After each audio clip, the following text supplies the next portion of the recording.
آ رہی ہے. بس انا للہ و انا الیہ راجعون.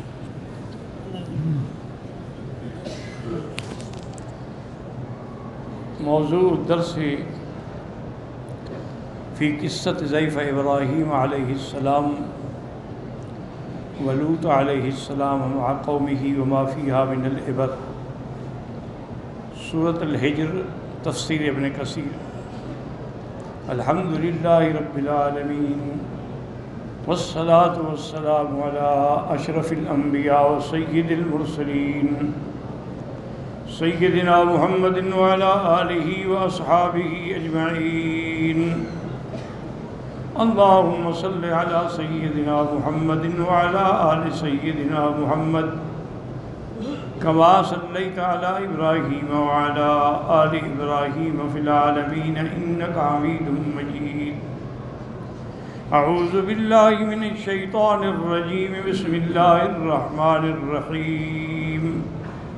وَنَبِّئْهُمْ عَنْ ضَيْفِ إِبْرَاهِيمَ إِذْ دَخَلُوا عَلَيْهِ فَقَالُوا سَلَامًا قَالَ إِنَّا مِنْكُمْ وَجِلُونَ قَالُوا لَا تَوْجَلْ إِنَّا نُبَشِّرُكَ بِغُلَامٍ عَلِيمٍ قَالَ بَشَّرْتُمُونِي عَلَىٰ أَن مَّسَّنِيَ الْكِبْرُ فَبِمَ تُبَشِّرُونَ قَالُوا بَشَّرْنَاكَ بِالْحَقِّ فَلَا تَكُن مِّنَ الْقَانِطِينَ قال ومن يقنط من رحمة ربه إلا الضالون.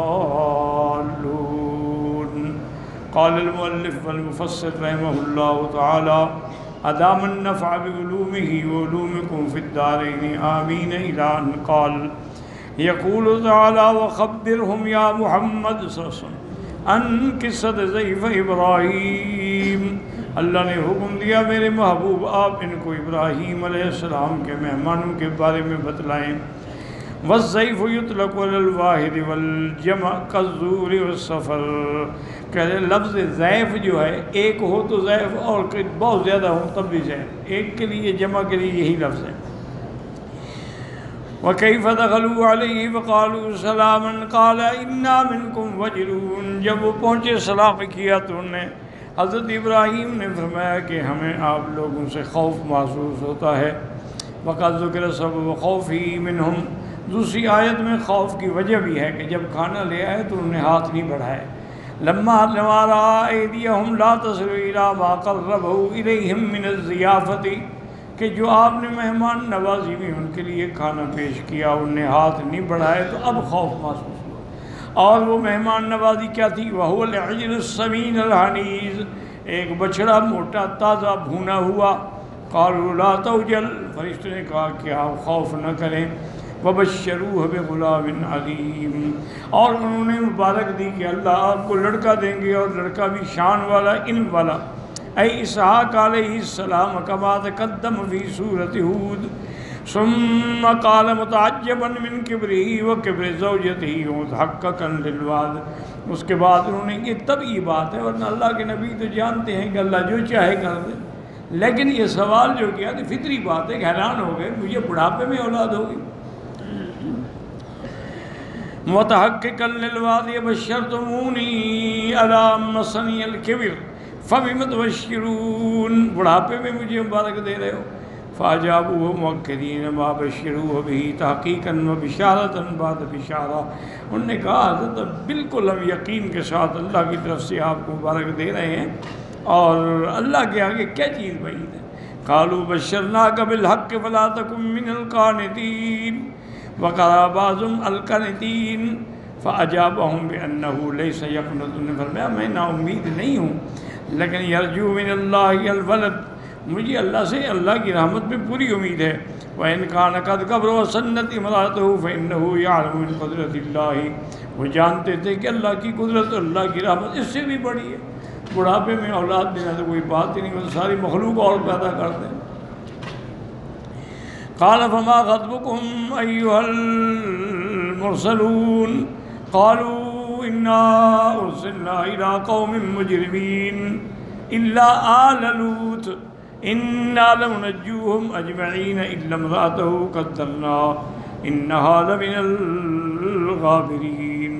يقول تعالى إخبار إبراهيم عليه السلام لما ذهب عنه الروع کہ ابراہیم علیہ السلام کا جب خوف ختم ہو گیا اور بشارت بھی مل گئی، انه شرع يسعى لهم اما جاءوا له، پوچھا بھی آخر تم کیوں آئے اور مقصد کیا ہے؟ کیونکہ بشارت کے لیے تو ایک فرشتہ ہی کافی ہے، بی بی مریم کو بشارت دینے کے لیے صرف جبرائیل ہی آئے تھے نا، فرشتوں کی جماعت تو نہیں ہے، یہ تو جماعت ہے، آخر کو وجہ اور بھی ہے۔ قالوا انا ارسلنا الى قوم مجرمین، ہم قوم مجرمین کی طرف بھیجے گئے یعنی قوم لوط، واخبروه انهم سينجون آل لوط من بينهم الا امرأته، اور یہ بھی بتلایا کہ آل لوط کو نجات ملے گی مگر ان کی بیوی وہ ہلاک ہونے والوں میں ہوں گے۔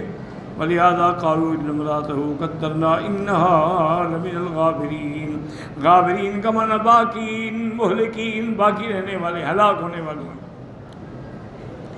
فلما جاء لوط المرسلون قال انکم قوم منکرون قالوا بل جئناك بما كانوا فيه يمترون واتيناك بالحق وإنا لصادقون۔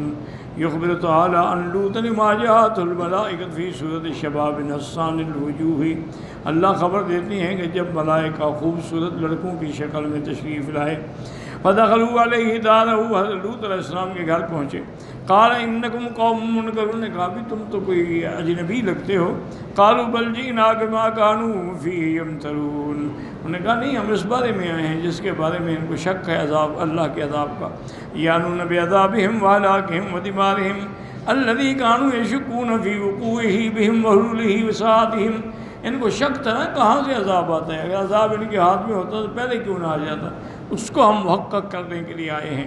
وَأَتَيْنَاكَ بِالْحَقِّ كَقَوْلِهِ تَعَالَى مَا نُنَزِّلُ الْمَلَائِكَةَ إِلَّا بِالْحَقِّ، اللہ کے فرشتے حق اور صدق سے ساتھ نازل ہوتے ہیں۔ وَإِنَّا لَصَادِقُونَ تَحْقِيقٌ لِخَبْرِهِمْ، یہ تاکید ہے ورنہ فرشتے تو معصوم ہیں۔ إِيَّاهُ بِمَا أَخْبَرُوهُ بِهِ مِن نَجَاتِهِ وَإِهْلَاكِ قَوْمِهِ، کہ اللہ آپ کو نجات دیں گے لیکن آپ کی قوم جو ہے وہ ہلاک ہو جائے گی۔ فَأَسْرِ بِأَهْلِكَ بِقِطْعٍ مِّنَ اللَّيْلِ وَاتَّبِعْ أَدْبَارَهُمْ وَلَا يَلْتَفِتْ مِنكُمْ أَحَدٌ وَامْضُوا حَيْثُ تُؤْمَرُونَ وَقَضَيْنَا إِلَيْهِ ذَلِكَ الْأَمْرَ أَنَّ دَابِرَ هَٰؤُلَاءِ مَقْطُوعٌ مُصْبِحِينَ۔ يذكر تعالى عن الملائكة أنهم أمروه أن يسري بأهله بعد مضي جانب من الليل، فرشتوں نے کہا کہ جب رات کا کچھ حصہ گزر جائے تو آپ چلے جائیں، بچوں کو لے کے اس بستی سے نکل جائیں۔ وأن يكون لوط علیہ السلام يمشي وراءهم، اور آپ ان کے پیچھے چلیں اپنے بچوں کے تاکہ ان کی حفاظت بھی ہو لیکن مڑ کے نہیں دیکھنا ہے۔ وهكذا كان رسول الله يمشي في الغزو إنما يكون ساقطا ضعیف یحمل الملکۃ، حضور پاک صلی اللہ علیہ وسلم بھی غزوات کے موقع پہ جب تشریف لے جاتے تو آپ سب کے پیچھے ہوتے تاکہ کوئی ضعیف رہ جائے، بیمار رہ جائے، کمزور رہ جائے تو اس کو سنبھالا جائے۔ اس کے بعد فرماتے ہیں وَلَا يَلْتَفِتْ مِنكُمْ أَحَدٌ إِذَا سَمِعْتُمُ الصَّيْحَةَ بِالْقَوْمِ وَلَا تَلْتَفِتُوا إِلَيْهِمْ وَذَرُوهُمْ فِي مَا حَلَّ بِهِمْ مِنَ الْعَذَابِ وَالنَّكَالِ، جب آواز آئے تو پھر مڑ کے نہیں دیکھنا کہ جو ان پر عذاب اترا ہے۔ وَامْضُوا حَيْثُ تُؤْمَرُونَ كَأَنَّهُ كَانَ مَعَهُم مَّن يَهْدِيهِمُ السَّبِيلَ، ان کے ساتھ بھی اللہ پاک نے راستہ دکھلانے والا بتایا کہ بس آپ اس راستے پہ چلتے رہیں، پیچھے مڑ کے بھی نہ دیکھیں۔ وَقَضَيْنَا إِلَيْهِ ذَلِكَ الْأَمْرُ، ان کا فیصلہ ہو گیا، أَنَّ دَابِرَ هَٰؤُلَاءِ مَقْطُوعٌ مُصْبِحِينَ، کہ صبح کے وقت میں ان کی نسل اور جڑ کٹ جائے گی۔ كقوله في الآية الأخرى إن موعدهم الصبح وليس الصبح بقريب۔ وجاء أهل المدينة يستبشرون قال إن هؤلاء ضيفي فلا تفزعون واتقوا الله ولا تخزون قالوا أولم ننهك عن العالمين قال هؤلاء بناتي إن كنتم فاعلين لعمرك إنهم لفي سكرتهم يعمهون۔ يخبر تعالى عن مجيء قوم لوط علیہ السلام لما علموا بأضيافه وصباحة وجوههم، جب انہوں نے دیکھا کہ حضرت لوط کے گھر میں بڑے خوبصورت بچے نوجوان آئے ہوئے ہیں، جاؤ مستبشرین بہم فرحین، خوش ہو گیا ہے بھنگڑے ڈالتے ہوئے۔ آپ نے فرمایا کہ شرم کرو، ان هؤلاء ضيفي فلا تفزعون واتقوا الله ولا تخزون وهذا انما قاله لهم قبل ان يعلم انهم رسل الله، چونکہ آپ کو پتہ نہیں تھا کہ یہ فرشتے ہیں، فرشتے ہوتے تو پھر گھبرانے، آپ کو علم ہوتا تو گھبرانے کی ضرورت ہی نہیں تھی، تو آپ گھبرا گئے کہ یہ میری قوم تو بڑی ظالم ہے۔ کما قال فی سورۃ ہود اما ها هنا تقدم ذکر انہم رسول اللہ وعطف بذکر مجیء قومہ ومحاجتہ لہم. وہاں پہلے ہے یہاں بعد میں، چونکہ وہاں جو ہے یہ ترتیب کے لیے نہیں ہوتی. ولیکن الواو لا ترتیب ولا سیما اذا دل دلیل علی خلافہ فقالوا له مجیبین ولم ننہک عن العالمین. ہم نے آپ کو منع نہیں کیا تھا کہ ایسے مہمان نہ لایا کریں اپنے گھر میں.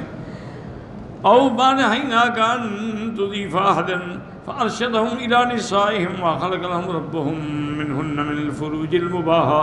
اللہ تبارک و تعالیٰ کے نبی نے ان کو ان کی بیویوں کی طرف توجہ دلائی کہ تمہاری بیویاں جو ہے میری بیٹیاں ہیں، تم ان سے فائدہ اٹھاؤ. ظالموں یہ کیا کر رہے ہیں؟ وقد تقدم ایذاء القول فی ذلک بما اغنى، پہلے کا تفصیل بیان ہو چکی ہے. وهذا كله هم غافلون عما يراد بهم وقد احاط بهم من البلاء. اصل میں ان کو پتہ نہیں تھا نا کہ یہ تو اللہ کے فرشتے ہیں. وماذا يصبحهم من العذاب المستقر، اور صبح ان پر کیسا عذاب آنے والا ہے. ولہذا قال تعالی لمحمد صلی اللہ علیہ وسلم، اللہ نے اپنے نبی اپنے حبیب حضرت محمد مصطفیٰ صلی اللہ علیہ وسلم فرمایا لَأَمْرُكَ إِنَّهُمْ لَفِي سَكْرَتِهِمْ يَعْمَهُونَ. اقسم تعالیٰ بحیات نبیہ صلوات اللہ وسلم علیہ. اللہ نے حضور کی زندگی کی قسم کھائی. وفی ھذا تشریف عظیم ومقام رفیع وجاہ علی. اس میں حضور کی شان کی عظمت ہے کہ آپ کی زندگی کی اللہ قسمیں کھا رہے ہیں.